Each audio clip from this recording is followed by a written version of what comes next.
Are you ready?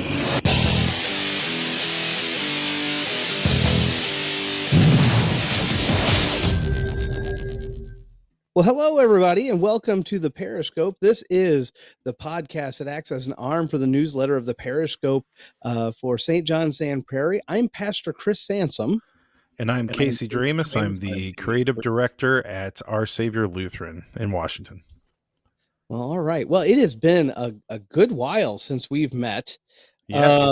And so, honestly, part of this podcast is just kind of catching back up a little bit on all the things that are going on. We had a what would you call that? I guess we had a district convention, and so that was kind of the big thing. Now it's been a while since I've talked about this, not just the district convention, but conventions in general and how our synod works and all that kind of fun stuff. I know it's hard to believe, but do you know that we're about to hit 2 years? 2 years for the podcast? Yeah, we've been doing this podcast for Wow. like 2 years now. I didn't really think about that. Yeah. I'm gonna have to go back and check, but I think I want to say it was like October or November that we started. It was something like that, but it was like, it was 2 years ago. So that's pretty crazy. That's a scary thought. When we first met, I remember one of the first things we did at one of the points is we talked about the synodical convention that was taking place. And it was like big time. That's where a lot of like the things kind of get worked out and churned out from our synod. What is our stance on this and what's our stance on that? Certain issues that kind of come up, because again, for instance, like the Bible's not going to tell you how many channels you need to watch, right? Or what channels to watch and what channels to not watch, because TV wasn't around at the time that the scriptures were being written. And so, what we need to do is take those scriptural principles, apply them to things, and then we kind of say, okay, here's kind of where we stand on this issue and that issue and so on and so forth. And so that's what the conventions are for. And so basically we have, single churches. Those churches get grouped together in what's known as circuits. Those circuits get grouped together into districts. And then so sometimes the districts have like two different sides. And so you have like a VP for one side and a VP for another. But altogether we have, a district, and we are part of the Central Illinois District, or the CID. And so we have a convention. It happens every 3 years. The synodical convention happens every 3 years. And so next year will be our third year for the podcast, and it will also be when the LCMS does their big convention. Yeah. And so that's what we had that in early, about mid-July, July 13th to the 15th. See how long it's been? It's been forever. It's been almost a month. I know it has been like a month. Yeah. Yeah, but we've all been busy. It's been summer, but oh yeah. But anyway, so we passed all kinds of things at convention. A lot of it was just electing people to certain positions. I can tell you one of the funniest things for me, and this was so frustrating because I'm just not a business guy, right? I'm just not. Yeah. So we have this resolution up, right? And it's on Dollars for Mission. Now, if you don't know what Dollars for Mission is, Dollars for Mission is this thing that our district tried, where basically they ask people to give an extra $1 every week.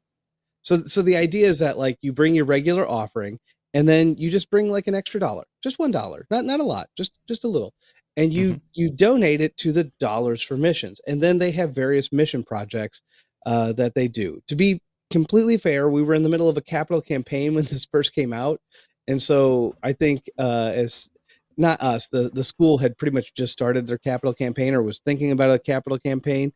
And so I was like, well, we might want to hold off on this a little bit. But we did. So we promoted it in our email, but we didn't really, push it very much in the church a lot. But so that's what Dollars for Mission is. And it's kind of a great thing. But the district has said that the Dollars for Mission was not as successful as they were hoping. And so they want to do a capital campaign. So we voted that they can do the capital campaign. And again, that's fine. Um, I think the timing, personally, the timing is maybe a little bit off, as in like economically, a lot of people are hurting, and I think having yet one more thing that they're going to push for that is I think they're going to have a hard time with it. Right. But the question was, what do you do with dollars for missions? And so they had this big discussion, and a resolution came up.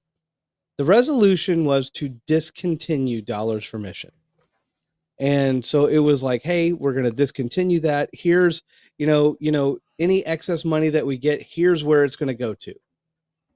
So somebody stands up and says, okay, I'm going to take out the be it resolves. So that's the way the resolutions are written, right? It's like, whereas this, be it resolved that.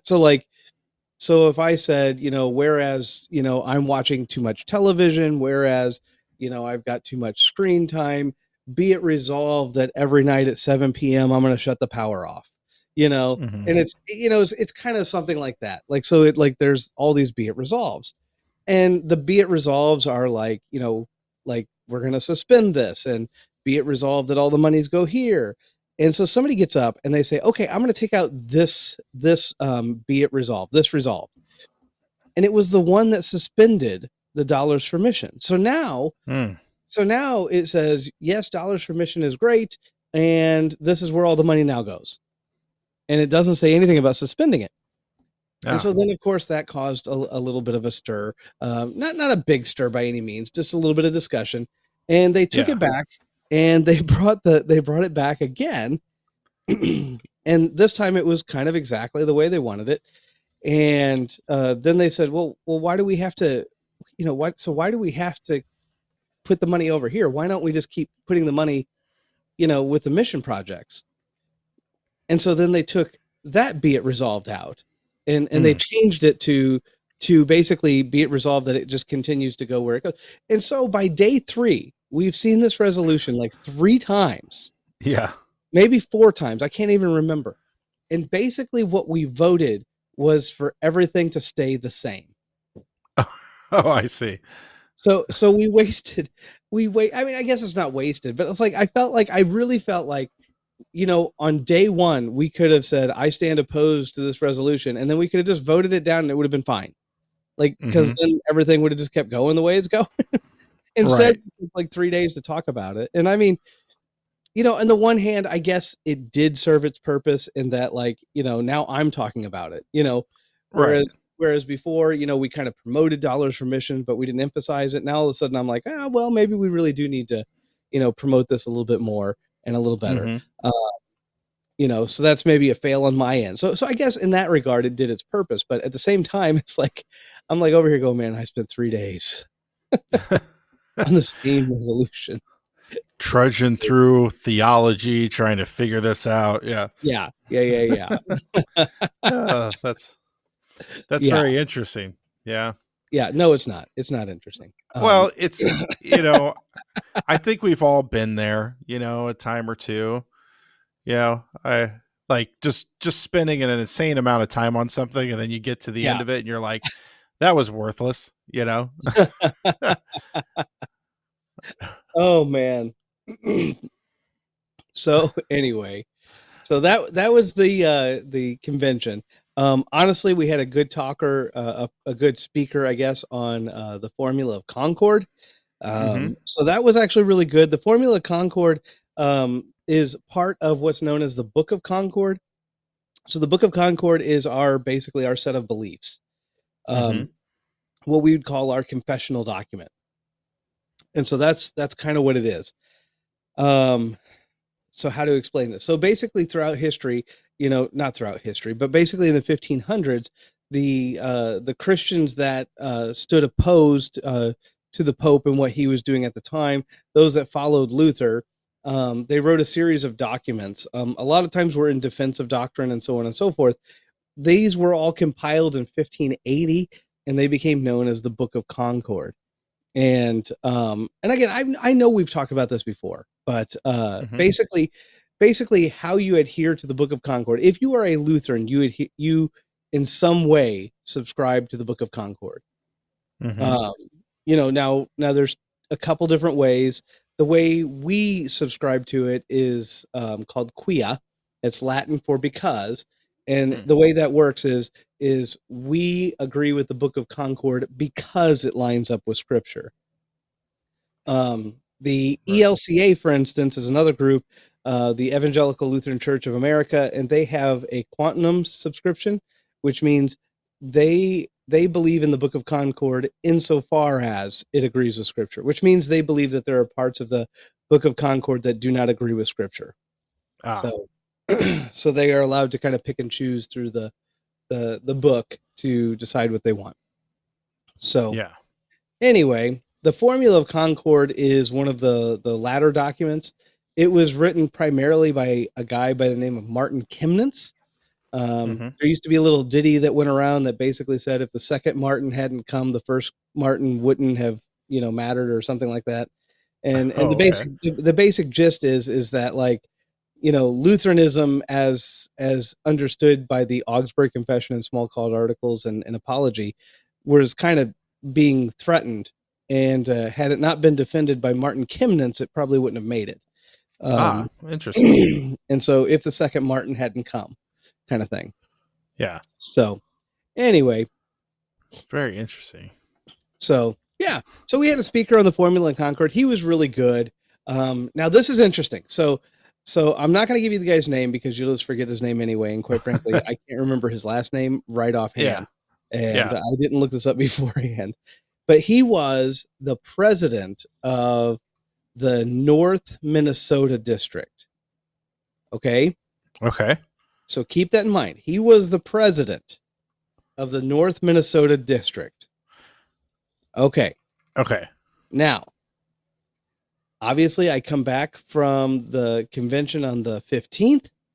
I get a day to organize myself. We leave early in the morning, 6:30 in the morning, to the National Youth Gathering on the 17th of July. We travel by bus for 16 hours. Whoa. Wow. Yeah, it was a good jaunt. It was a good jaunt. Yeah. Uh, anyway, we get down there and we have some fun stuff, and I can talk to you, like if you have any questions. Like, we did some fun stuff. We went on a like graveyard tour or cemetery tour, and Oh. of course we ate all kinds of great and wonderful food, some of which that the kids hated. I liked it. Yeah. uh, but we get to the first mass event, like the first big event, and they always introduce your main speakers, right? Hmm. And they got this one guy who's like a professional like poet, which sounds really interesting, which sounds actually kind of boring, but honestly he was awesome. He was really good. Yeah. This one gal, and to be fair, I forget all their names because I'm terrible with names. And then on the other side is none other than, you guessed it, or maybe you didn't, the North Minnesota president. Oh, He is one of the main speakers. that is funny. So you So got so to yeah, hear him again. yeah, I got to hear him again. But honestly, he was a really cool guy, and like I said, really good speaker. Really enjoyed his talk on the Formula of Concord. So I got to see him as kind of like a professional academic, and then turn around and see him kind of interact with 20,000 high school kids. So Yeah. it was pretty good. Yeah. So That's a different skill set for sure. Yeah. yeah, Or at least you have to change a little bit of how you present the information or whatever. yeah, yeah. But no, so Do it you was remember really what he? Do you remember what he spoke about specifically at the youth gathering? well. I mean, again, the way the youth gathering set up. If you've and obviously you've never been, I and maybe you saw pictures or Yeah, something. I don't know, but I like I've been to something sort of like it, but not obviously the same exact one. So yeah. yeah. So the way the National Youth Gathering kind of works, at least since I've been involved, and I've been involved. This was my sixth one. That's scary in its own right. Um, so um, the way this kind of works is basically you have two different sides. One, you have a mass event. These are events with everybody all together in like a stadium. Hmm. Um, so we were in the Saints Stadium. and we do this almost every evening. Usually starts about I don't know, 8:30, something like that. Mm-hmm. Um, and it's just like, man, we fill it up, and they're big events. Uh, Sometimes they have pyrotechnics, although they didn't this time, so surprised me a little Oh, bit. They have in the past, but they bring out all the big guns. It's like it's a big event, right. big bands, big stuff, big whatever. Just really just a big event. It's a mass event. But then throughout the days, during the days, they have these sectionals that the kids can go to. And Yeah. and so basically, like, starting off in the morning, I think they started about 9:30, 10 in the morning, and then basically going till about 5 o'clock at night, they had sectionals that they could go to, on various topics. Yeah. Some of the topics were a little, mundane, Mm-hmm. some of them were a little bit more intense. It just depended on which one you went to. Yeah. You could I'm trying to think. Like, I went to a few, um, but again, I tried to go, where the kids were going. Like, they went to one on leadership, and then I left to go to a different one, and I made it to a different one, and it wasn't. What was it on? Ah, I'm racking my brain now. I can't even think of it. Yeah. I can't. But but yeah, so it was. You could just go to, honestly, almost any topic you could think of, you could go to. Um, Mm-hmm. the one that really struck me the most, and I've talked about it several times because it struck me. Um, and this guy, he was an old classmate of mine. He was actually a year ahead of me in Hmm. in seminary. He was a year ahead of me in seminary, and his name is Jeff Himmer, and he he wrote a book. I'm sorry, something something happened in front of me that's making me laugh. Well, Oh, what happened? nothing. But anyway, so anyway, um, something.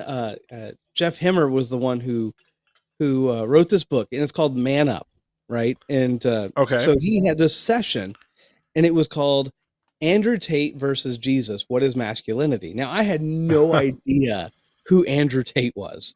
Oh, Like, really? Okay. yeah, I had no clue, but I knew this. There was a couple things I knew. First of all, it was impossible to get into this thing.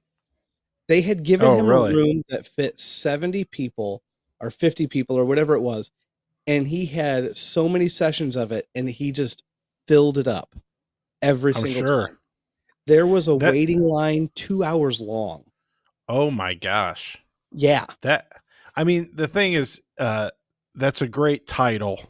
It's very intriguing. yeah. You know, if you especially if you know who Andrew Tate is, Well, I you know, looked him it's up. a yeah. I know who he is now. Yep.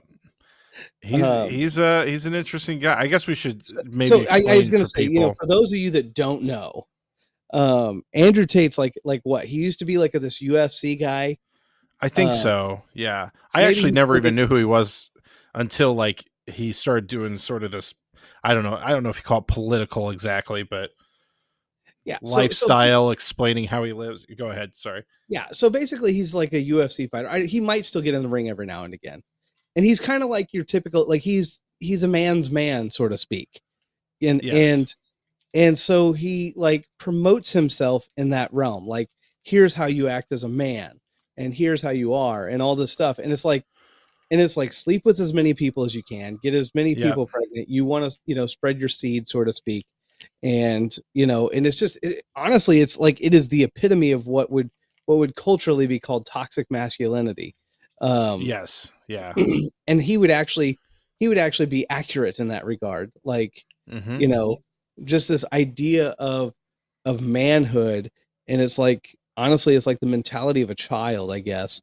I don't know how else to put it. um Yeah. It's so there's a clip I've seen because he's done this sort of thing where people they go to colleges and they debate students and stuff, yeah, yeah, and yeah, yeah. he went to one, and there's a clip of a kid who come or not a kid, I mean College, probably yeah. 20s whatever. He comes up and he says to him, or he's probably a little older, but he says, you know what, I listened to you and I thought I should live my life like you. And he goes, I ran around, I lost, basically he was in a pretty decent relationship, lost it. He just slept with as many people as he could. And he said, I've never been more miserable in my whole life. And he said, I started going to church. I turned my life around. I got married. I now have like 2 kids, and I'm the happiest I've ever been. And he basically just said, like, what you're teaching people is horrible and Yeah. you should stop. And like, yeah, it was just, yeah. Yeah. So So that's why I can see why it was a 2-hour wait to get in, yeah, because Andrew Tate is just a very polarizing person. And his sense of, like, how to have worth in life is like everything as a Christian you really shouldn't be doing. Pretty much. yeah. uh yeah. And so anyway, so is it, yeah, so like basically there's this big long line. And so I found out that the guys in our group wanted to go see this, but they couldn't ever make it in. And and again, they're kids. They're not, most of them aren't going to wait, so so I did the thing. I waited. Um and I waited in line. I was like, okay, I'll go in with them. It'll be great. We'll have a conversation kind of thing. I was there because I got in line like right away, and I was there for Yeah. like an hour and 45 minutes, 2 hours, something like that. And Wow. right before the doors open for his next session, you know, all of a sudden this guy, the yellow shirt, that's an adult leader. So they got orange shirts, which are your YAVs, which is your young adult volunteer, and then you Yeah. have your yellow shirts, which are your adults. Um, Yeah. and so the adult gets up there and he stands on like a chair or something. I can't remember. He said, "Hey guys," he's like, "Hey, I know there's a long wait. Everybody wants to go see him, but if you're an adult leader, just think about stepping out and letting the kids see this guy, because they've been waiting here for a long time, and this is really about the youth." And I was like, you know what? He's got a good point. So I stepped out of line, Yeah. which did stink. I'll be honest, it did stink a little bit, when you waited 2 hours. Oh you know, yeah. and my kid, the youths from the church, they actually ended up waiting for a good hour and a half with me. Like they found out I was waiting, and they came out and waited with me, and I was like, okay, Oh, that's nice. yeah. So Yeah. so anyway, no, they were good Well, sports, all the way around. But yeah, so I figured, I went and I bought his book, Himmer's book, which I've glanced through. I've listened to him at pastors conferences before, and so I've never felt the need to read his book. But now I was like, well, maybe I'll read his book, and so I started reading it, and it's actually pretty good. It's a pretty solid yeah. book. So highly recommended. Eventually, whenever I get Yeah. done with it. That's quite interesting. So there you go. There you go. So Very nice. there you go. I don't think, I honestly, like, so that's basically what's been going on. First day of the youth gathering, I lost my voice, and it's still not 100%, but it's like 99% back at this point. And Yeah. then of course we got back from the gathering, and I wanted to at least go somewhere, during the summer. So we went on vacation down to Mississippi, down to my great grandma's old house, where we kind of go. And Yeah. yeah, I think I went last year too. So it was, yeah, same place. So anyway, no, that was good. Got away for a little bit. And that's about it. That's pretty much bringing me up to speed right now. So there you go. Yeah. Yeah. That's awesome. Yeah. Yeah. So yeah, so you've been up to anything fun? Well, I'm trying to think. Did we talk last time about how VBS went for me? Or No, I'm trying to think when the no, last time we. we still talk. You had not yet officially named your band, although you think you had a really good one, and I saw your shirts, and Right. so I know what you named it, and I know the name went through. Yeah. Because you were like, Well, the soggy waffles or something.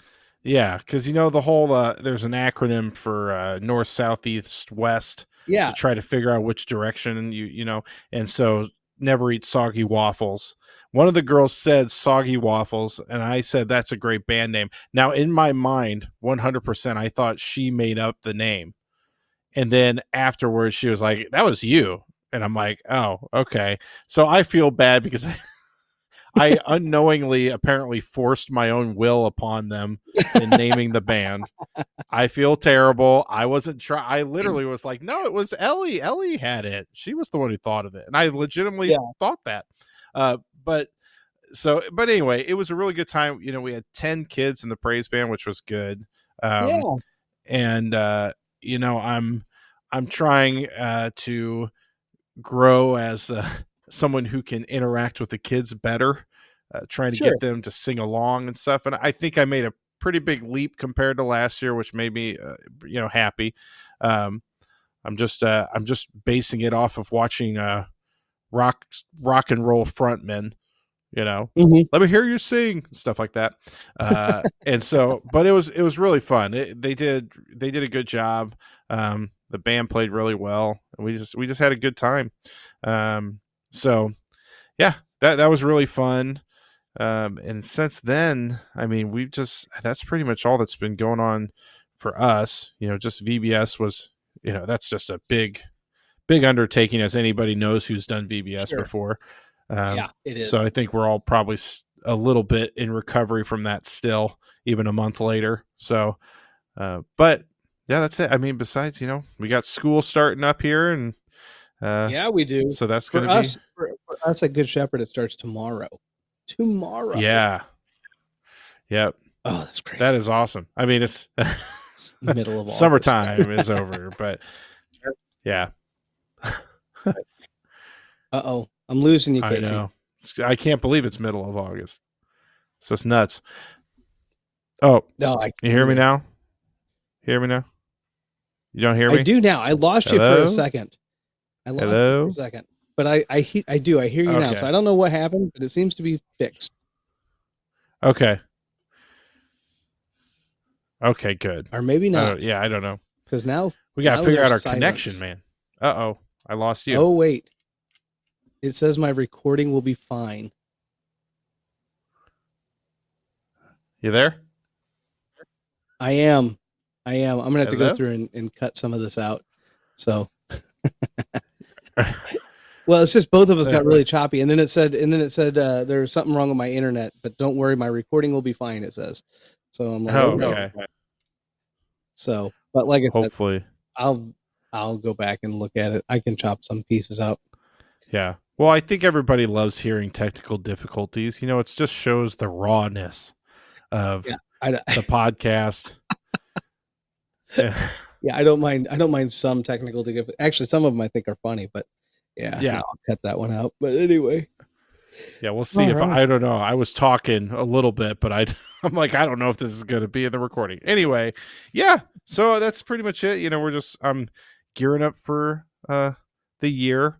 This is always Yeah, the time of year for me. I'm like, you know what? School's starting, and then like before we know it, it's going to be holiday season, yeah, and we're going to be yeah. hitting all that. So You're I'm probably already already hitting like, on Christmas music, aren't you?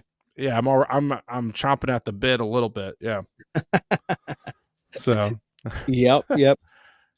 So now here's the part of the show that normally I would do this.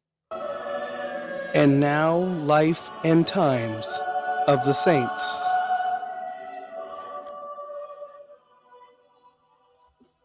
But here's the thing: we're not going to have that tonight.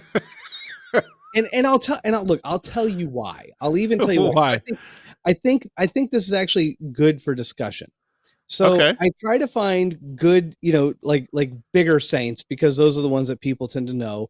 And so that's what I was trying to do tonight. And I was like looking through some books. I was looking through some stuff, and it seems that there's a little bit of debate over a couple of them. One is like Saint Eusebius, which is supposedly celebrated on the 14th, but not every book has him in it. And some say Saint Lawrence, but a lot of people put Saint Lawrence as today. And some people put it like a little bit backwards. And some people put Saint Eusebius on like December. And so there's a little bit of debate over when you celebrate the various saints. And so honestly, I'm not going to get into any of that. However, on Saturday, there is a big celebration, and it's over something I disagree about. So I'm not going to talk about that. The Oh, celebration of Friday on our Saturday, August 15th is, oh wait, that would be Friday. Sorry, Friday, August 15th, is the Assumption of Mary. Now, Assumption of Mary. the Okay. Assumption of Mary. So, this was quote unquote canonized in 1950, and basically, it is the belief that Mary. There is a little bit of debate whether or not Mary died or whether or not Mary was taken into heaven while she was still alive, like Elijah. Um, and so some people believe she was taken up into heaven, body and soul and all, like Elijah. Some people believe that she died and then her body like was assumed up into heaven, like went up into heaven. But the commemoration for that is, well, it's on Friday, August 15th. And that's a pretty big one, I guess, in the Roman Church. But here's the thing: the Bible doesn't talk about this at all. At all. So And this is just something that, and again, I looked it all up, and it's like they say, well, the earliest churches believed it. And it's like, okay, maybe some of them did. And they said, well, like they were celebrating this as early as like the 6th century. And it's like, well, they might have. That's probably true. But again, it's just not, it's a non-biblical thing. And so, right. yeah, So, which Mary is this? this is the Virgin Mary. The Virgin Mary. Okay, so Yeah. Jesus' mother. Yeah. They're yeah, because there's nothing in the Bible. I mean, correct me that there's nothing in the Bible that talks about her passing or like Yes, how that she. is correct. Or Okay, her assumption or any of that. So, is there some document that like when they were going through the picking out what gospels and what we've talked about it before how they chose like what to include in the Bible and what not to, like what things didn't really line up as, with the as Bible. far as I Um, can tell, there is no documentation that is early informing that would have the Assumption of Mary. Now, I didn't research it a ton, so I reserve the right to be wrong. yeah, But I am pretty sure that this is something that, I mean, we might have some evidence of people celebrating this as early as the 3rd century, but we don't have any documents of anybody that like actually, you know what I mean? Like we don't have any documentation, not even as far as I know, I don't even think we have like false gospels that say this. yeah. That's So, well, that's yeah, kind of what I was wondering if there's like a false gospel that talked about it or yeah. And so interesting. and so that, but again, that's the big thing. Now, I will say this. I looked it all, like I said, I looked it all up, and it's like, and if you're big into the Assumption of Mary, and I'm not saying you should be, apparently they have this rite where they actually bless herbs because apparently that's a thing. And apparently the idea is that you should eat or drink things with fruit in them. So Hmm. you can drink like the drink of the day was like some strawberry fizz, I think they called it. Oh. And I can't remember what the food was, but honestly, if you're gonna do that, do strawberry shortcake. Come on now. That sounds delicious. It does. And I'm not, don't celebrate the Assumption of Mary. Just But you can have strawberry just eat shortcake. strawberries because they're delicious. Yeah. I mean, can you just celebrate Mary in general? I mean, Not the I guess I don't know why you couldn't. I'm sure there's other dates that you would celebrate Mary, but if you want this to be one of them, just so that you can eat strawberries, like I honestly, like again, just eat strawberries because strawberries are delicious. Is what I'd say. yeah.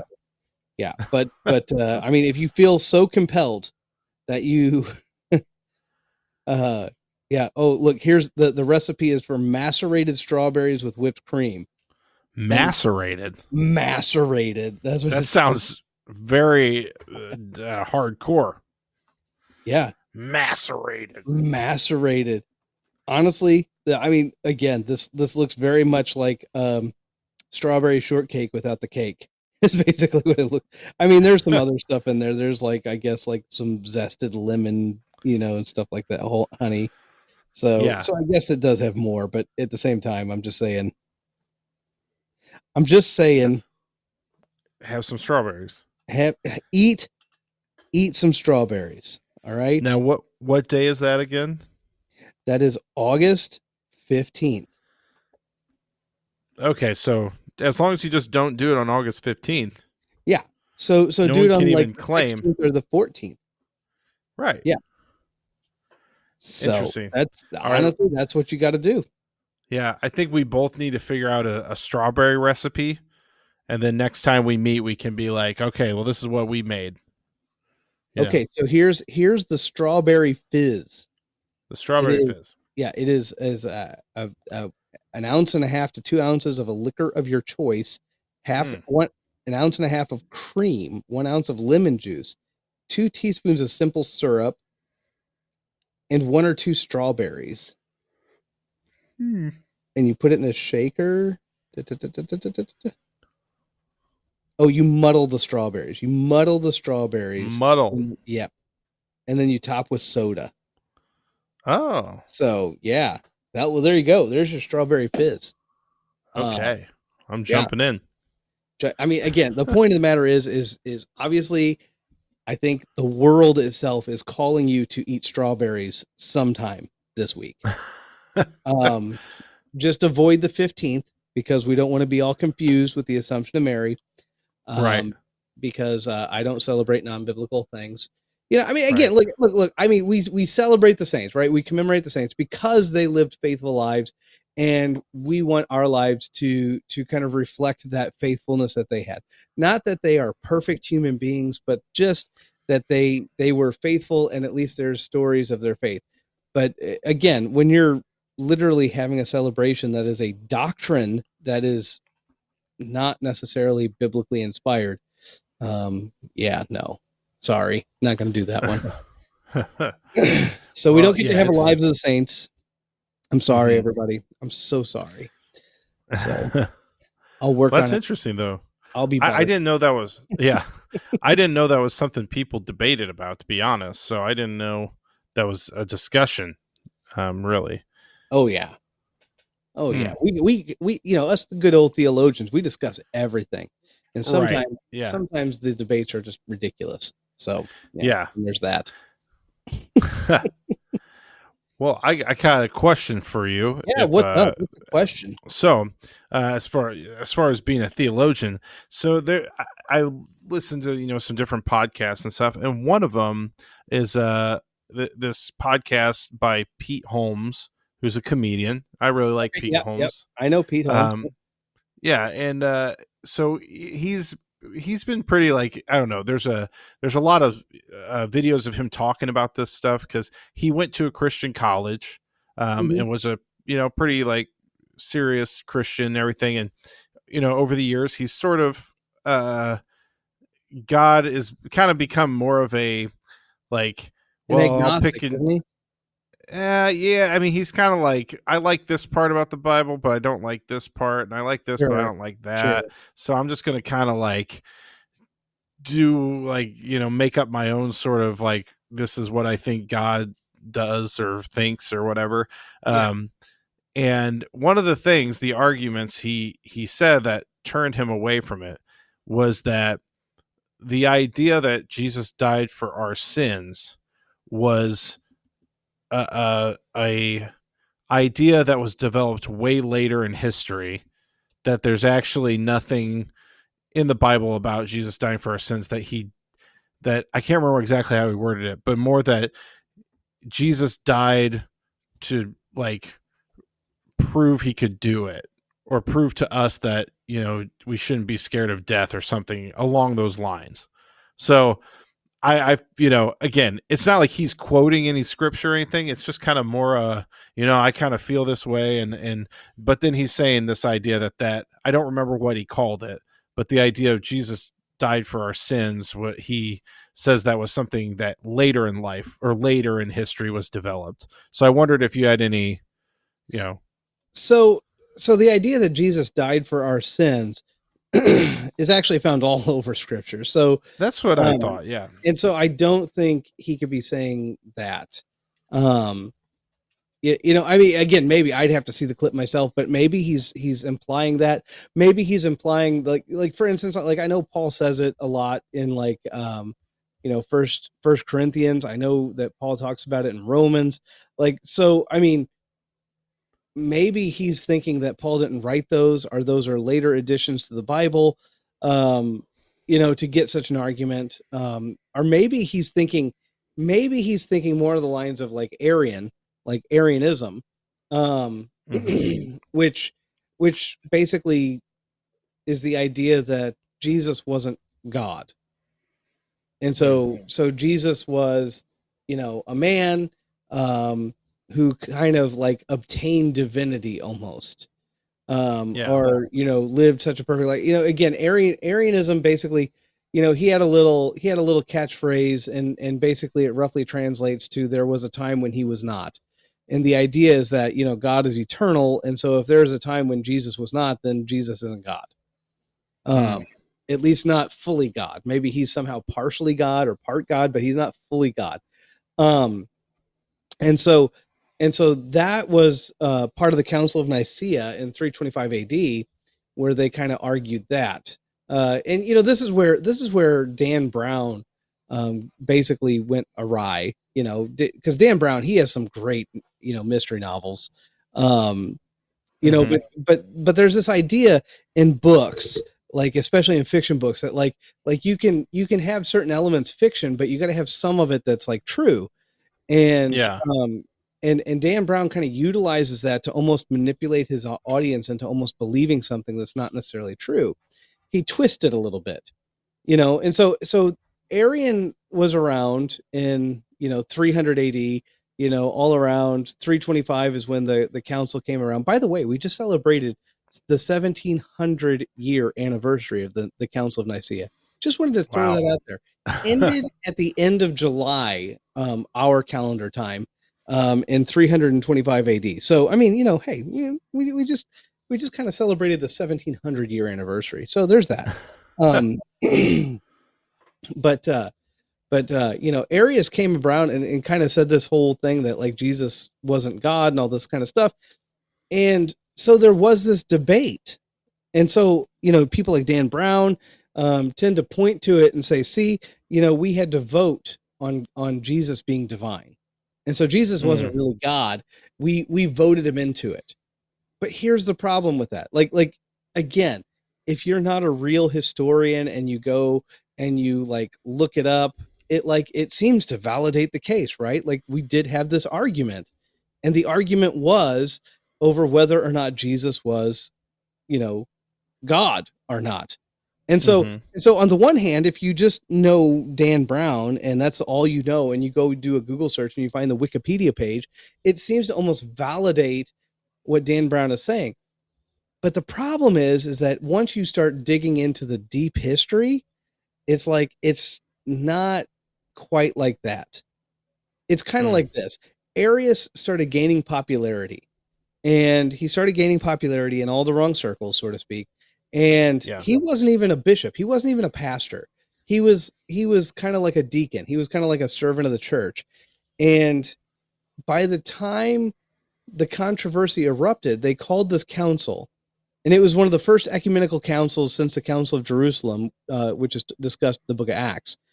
And so it's like this is the first major council in 300 years, Hmm. and it's been illegal to be a Christian up until 300 AD when Constantine converted, and so it's been illegal to gather. It's been illegal to be a Christian, and so all these guys kind of come in, these bishops from everywhere, and to be honest, from everything I've read, most of them really didn't want to be there, and they didn't know why they were there. Nobody had Ah. explained the controversy to them. And so a lot of them were like, yeah, yeah, yeah, we're meeting. When can I go back to my church? And then all of a sudden they told them what the controversy was, and the people were livid because it was absolute silliness. How could this guy get so far along with such false doctrine? Because they Right. were all basically saying, yeah, we've always believed that Jesus is Lord, that Jesus is God. And so how dare this man for saying such things? And so the debate was really lopsided. Like I forget how many bishops and stuff were actually on the side of Arius, but it wasn't much. It wasn't Hmm. many. And the only reason, I mean, but again, he was gaining in popularity among the people. And Right. honestly, if you go through history, like Arianism tends to come back over and over and over again. It's like the heresy that just won't quit. Um, Yeah. but at the same time, it's like at the Council of Nicaea, like it's a misquote of history to suggest that we debated whether or not Jesus was God, because honestly, almost everybody there already knew that Jesus was God. They firmly believed that Jesus was God, and Right. Arius was kind of just the outsider. And again, there's this little tidbit, and I mention this every time because I think it's hilarious. And that is because there was a very young Saint Nicholas of Myr there, and he was Yes. the Saint Nicholas, right? Right. And and like he was, I guess they set him across the table from Arius, and he leaps across the table and like punches him. It's like, you know, and they have to hold him back. Yeah. But like, see, what most people don't realize is like this is how the Nicene Creed developed. And what Yeah. they did is they put like Arius, like they locked him up, and like they would come to him and they would say, hey, here's the wording of this, can you agree with this? And Arius would kind of think about it and go, yeah, I think I can agree with that. And then they'd go, okay, this won't do. And they went back and they reworded it, and then they'd bring it back to him. They go, well, can you agree with this? And they, finally he got to the point where he said, yeah, I can't agree with that. That's not my faith. And they're like, this is it, this is the creed. So it's like, the wording that we have of the creed is very, very specific, and it's very, very specific to combat Arianism. Yeah. Yeah. And it might be that, again, if anything, I would imagine Pete Holmes kind of, hinging on this point, and maybe again, I'd have to see the quote. Maybe he really did think that the forgiveness of sins is never mentioned, even though it's like mentioned all over the place. So Yeah. Well, that's something I've been thinking about a lot.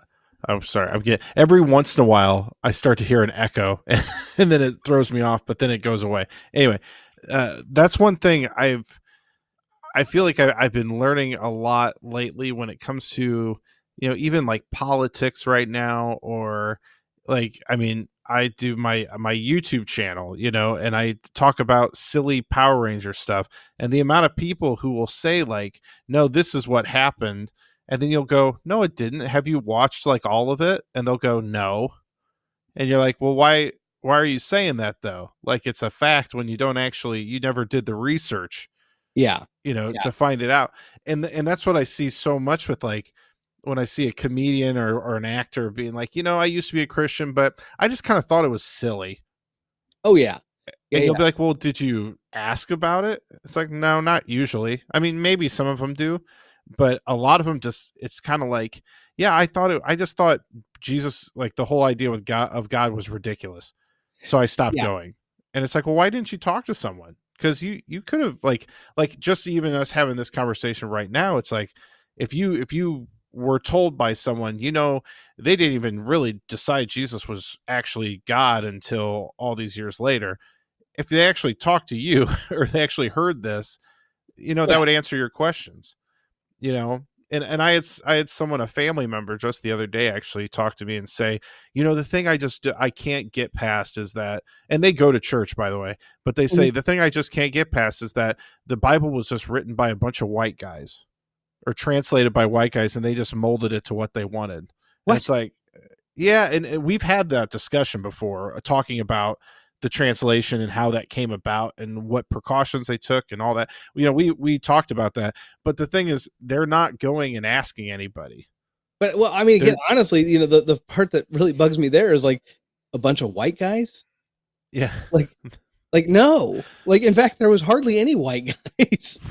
yeah, I mean, we're but talking about that's Middle Eastern and Northern Africa. Like North Africans are very well, they just got very dark skin. We'll just put it that way.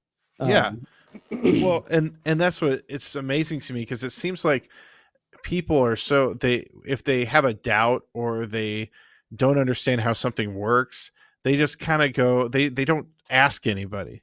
yeah. They don't go to like you, at least I don't know, maybe do you feel like you have a lot of people come to you and just like, I just can't understand this part of the Bible, this, or like this thing in the Bible really upsets me, and you could have a I get it from conversation with some them? people. I won't say I get it a lot, but I do get it from some people. Yeah. And I mean, to your point, like I think that there's a lot of people that do not know just how influenced by culture that they are, that we are, that all of us are, Yeah. and we tend to downplay it. as if, millions of people all woke up one day and just all had the same idea at the same time. And it's like, Yeah. no, that's not the way that works. But I mean, that's the way I always love that, because that's typically the way it's presented, right? Like I outgrew the Bible, man. I'm just so smart, and I just, it just didn't jive. It didn't make sense, and you're just like, you didn't really think this one through, did you? And it's like, because basically what that statement is saying is that everybody that came before me that believed in the Bible is just stupid, and they didn't understand this. And if they would have had my brain, they would know. And it's like, well, that just implies that you really haven't done much reading, because a lot of these guys struggled mightily with a lot of these things, and they really worked them out. And it's like, a lot of these guys really, really thought this stuff through, and they really worked at it. And look, I'm not saying that there aren't people that on the opposite side that do equally as much thinking. But all I'm saying is to simply flat out deny God because you think you've outsmarted it is kind of a nonsensical argument. And all it does is show that you're basically a pawn of the culture, because that's what the culture says right now. And therefore that you've just become a pawn of it. Because honestly, like, if you really, really read some of this stuff, like, no, and again, I mean, again, I'm not gonna go on it forever and ever, but I mean, it tends to be that's in, these, and again, I think they've done these studies, like, when do people tend to fall away from the faith? And it's like 11 years old. It's it's like 11 and 12. Don't get me wrong, they'll keep going to church, and then they'll get to college or whatever, and they'll maybe read a couple books that basically validate what they've already felt like they believed. And then they'll come around and try to act like, oh no, I really thought this through. And it's like, no, you thought it through when you were 11 and you didn't like church because church is boring or whatever, Yeah. It's interesting to me that a lot of people, they'll just, if they have something they don't understand, or they have a personal struggle, they don't like the way something's worded or whatever it is. Yeah. They don't go to anybody and say, well, can you like talk to me about this and help me understand why is there this scripture about God talking about slaves? Like, why is that? It's like, well, there's explanations, but you have to be willing to actually go, and a lot of times it comes down to, the various historical elements, the cultural elements, because again, their culture is not our culture, and our culture isn't their culture. And it's like, kind of to your point, like, imagine somebody comes up and says, well, I don't like how this verse talks about slaves. And I'm like, okay, well, you're thinking of American slavery from like the 1800s. You're not thinking of Roman slavery in the ancient world. You're not thinking of, the way the Babylonians, took slaves. You're not thinking about any of that. You're thinking about American slavery, the Atlantic slave trade. That's what you're thinking about. And those are two completely different things. Yeah. And it's like, but you got to understand the culture, and you got to understand the culture of where you come from and the baggage that you're carrying. And you're absolutely right. A lot of people don't have that. They won't ask those questions. They should, but they won't. Yeah, they should. I mean, I think, we were talking about how, we're coming up close to like 2 years doing the podcast. There's so many things like this little just asking questions has been like, there's a lot of eye-opening stuff that I didn't expect, and it's just, but it's like, we're literally, I'm just like asking you questions. Yeah. Yeah. And it really, it's a big, I don't know. I just, that's something I've seen a lot. And I kind of joke that, like, I analyze Power Rangers, and I see people all the time making comments that just are blatantly not true. Like things about the show or things that this and that. And it's like, you obviously haven't looked up anything about this, because I know that's not true. Because if you watched it, you would know. And they, but they just would rather say, oh, this thing sucks or this is bad, but I'm not going to watch it and actually think about it myself, Yeah. And you brought up earlier too, like this happens in politics as well. And it does. And honestly, I like to call it the straw man, like that's the So, so there's a series of logical fallacies, and a logical fallacy is kind of um, a false form of logic or logical debate that a lot of times people will use, and it really works, but it doesn't work when you stop and think about it. And so a straw man is whenever you set up an opponent's argument, but you set it up in such a way that it can be easily toppled over. And so it Mm. seems to work because you seem to capture their argument, and you really don't. Yeah. You're not giving the full facts. You're not giving all the information. Instead, you're just giving little snippets, and then you're going to be able to flick it over. You're going to be able to topple it over, and that's called the straw man argument tactic. And so it's like you just see this all over the place, and that's absolutely the way it goes. You know, people will rebrand things or rephrase things, but they'll say it in the most asinine way, and then they'll be like, "Oh yeah," and this is easily toppled over, and it's like, "Well, yeah, that's great because you're not really handling the real thing." Right. Yeah. Yeah. And you see I that in mean, politics all the time. oh yeah. Well, it's just the way people they like to rename things. You know, it's Hmm. kind of like, okay, well, you believe this. Well, obviously, and then they'll just, it's the argument for, all the everything right now that's Oh yeah. controversial. You Well, just I mean, again, label it. like we could have a bill come across, Congress that they want to give like $20 billion, to the school system, I don't even know, to install lead pipes, all throughout the school. And Yeah, some other person on the other side of the aisle will go, this is silly, that will simply poison all the kids, I'm going to vote down this bill. And the news story will be local congressman hates kids and yeah, it doesn't want cuts to give them funding for drinking school. water, cuts funding, Yeah, and it's like, yeah, that's a straw man, right? You're reworking the opponent's argument in a way that's really easy to topple over. You're highlighting one little point that's not even true. Yeah, okay, so he doesn't want the kids to have drinking water from lead pipes. yeah, It's like it has nothing to do with drinking water and everything to do with the fact that he doesn't want to poison kids, you know. yeah, yeah. It's interesting. There's so much online too right now of just people like I've seen so many fake news stories, and Yeah, not in the jokingly Trump way of saying like, you're fake news. It's like literally AI generated news of yeah, people being saying like, oh, last night on Stephen Colbert, actress so and so walked off because she was so offended by his crass questions towards yeah. her. And then someone's like, they weren't on the show yesterday. What are they talking about? Like, but then there's all these people That's who are right. They weren't on the commenting. show. They walked off.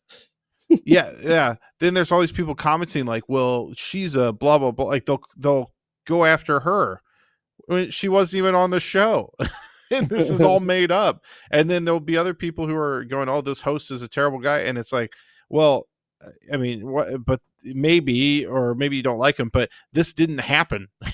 Yeah, It's like, yeah. and it's happening all over. I've had those things pop up like repeatedly. Oh, for sure. Um, They're and everywhere. it's just crazy. It's crazy because people are they're taking it and they're not asking questions and they're just believing it because they see a picture Yeah, and it's fake, yeah. So wild. Wild. But I guess that's the moral of the story. Ask questions. Ask questions. Well, ask questions. All right. I think it All is right. time. And let me see. I got to make sure I hit the right button because I got this on a recording now. Because Yeah, you do. it's our last segment, and it's nope. I hit the wrong button. Last segment, probably. All right. Are we ready for church chatter? Oh, we got it. I love There that we there's that go. little bit left in there. We Like get yeah. Oh man, it just cracks me up. Yeah. All right. So what's going on? Summer, we've had an eventful summer, but it is about time to get things going again. So August 24th is our rally day. Look forward to that. Have a meal in the afternoon. Obviously some fun events and stuff for the kids. Can't wait. It's going to be super exciting. Got a whole new Sunday school lineup planned. We did the gospel houses. I told you about the gospel houses. Man, this went over really well. It worked really awesome. I tell you what, we got some really exciting stuff coming up for our Sunday school, and it all kind of kicks off with Rally Day. Now, again, now we have Rally Day, and then we're gonna have like Labor Day weekend, and so there won't be any Sunday school then. But then on September 7th, we'll have Sunday school officially start, and everything's going. It's go time. So super stoked, Yeah. super excited about that. But yeah, so that's the exciting news really going on right now. Now, of course, we'll have some other exciting things going on as we move into the future. But yeah, big rally day, super exciting. Can't wait. Mm-hmm. Yeah, that's awesome. Yeah, on our neck of the woods, Yeah, I don't really have what's going anything on over else. here? I mean, do you guys got a pastor yet? We do not. You do not. I mean, honestly, that's Yeah. the question I get all the time. Is this? Do you know if our Savior has a pastor yet? And I'm like, I don't think so. But anyway, so Yeah. yeah, so no Yeah, pastor we yet. don't currently. Yeah, not yet. I'm trying to think. I think there was somebody they called, but they gave us a really quick response. I Yeah, think they met with people, and like by like a day after that, they returned it. yeah, So I mean, which honestly, before, we're all very grateful that we just yeah. got a clear, Because you guys have concise had some answer. long ones like that took a We, while. we had one that was about 2.5 months, Yeah, and it yeah. was It's a long just time to wait. it's a very long time. Yeah, it was just yeah, and so yeah, we're a little more appreciative of just the fact that we got a clear answer. So we'll see. Of course, it's crazy when you have people who will say something like, "Yeah, I was on the call committee for 2 years, but I had to step away from it because we were getting so busy." And it's Yeah, like, yeah, we're yeah. still going. Still going. So you guys had VBS too. How'd that go? VBS was great. We had our band and everything. Everything went really well. So we're I'm excited for next year. Oh To yeah. see where it builds even more from here. What's really funny is there's a kid who is starting fifth grade at my wife's school, Mm-hmm. and what this is just kind of I don't know. It's just kind of a cool moment. Is my band was playing in the park in Washington, Yeah. and this kid, I know that he already takes drum lessons. So he's ready to go. He can already kind of play drum set. He's so excited to be Mm-hmm. in band in school. And he was riding his bike and he heard us, and so he stopped and he watched our whole concert. And then afterwards he came up to me and I recognized him because I'm like, I helped my wife do the instrument tryouts. Yeah. So my Taylor came up to me and was like, "Why don't you let him sit on your drum set before you tear it down?" So I let him sit down. He played and he sounded really good. Yeah. It's like, oh, that kid's going to be a monster in middle school. He's going to be really good. Well, so he goes home. I got I got a message from his mom that said like, "Thank you so much for letting him sit on the drum set. It made his his whole day, Yeah. all that." And then we get to VBS, and like the second day, I'm coming in to sign my kids in, and this kid and his mom is right in front of me in line, and Oh, he that's turns cool. around. Yeah, and he was just like, "Oh my gosh, it's you." And so I talked to them a little bit, and he was volunteering. They don't attend our church, but they are friends with someone who attends, Sure. so he was helping out. And so they said it was like the week after VBS. They already have open registration if people wanted to sign up for next year, Mm-hmm. and he was already signed up to be in the band.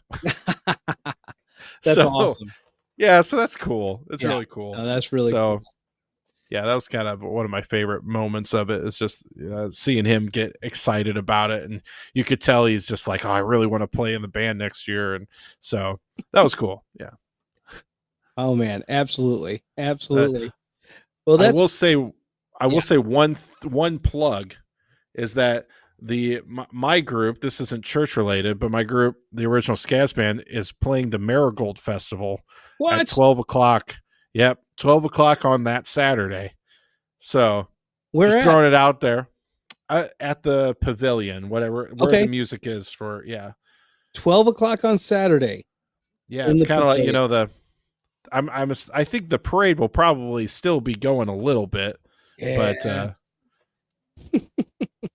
Well, if we'll we see. But if we be able to catch you, I hope we do. But Yeah, cause I'm usually with the float with Good Shepherd, because Good Shepherd usually Yeah, that's right. the parade. But a lot of times we get out early, so maybe I'll be able to catch it. That'd be fun. Yeah, yeah, but So, we'll be in Pekin returning, so that'll be fun. returning to Pekin, I love it.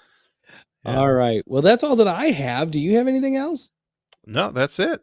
All right. Well, everybody, thank you for listening, whether it's evening, morning, day, or whatever it happens to be. But anyway, thank you all for listening. God's blessings to all of you, and bye.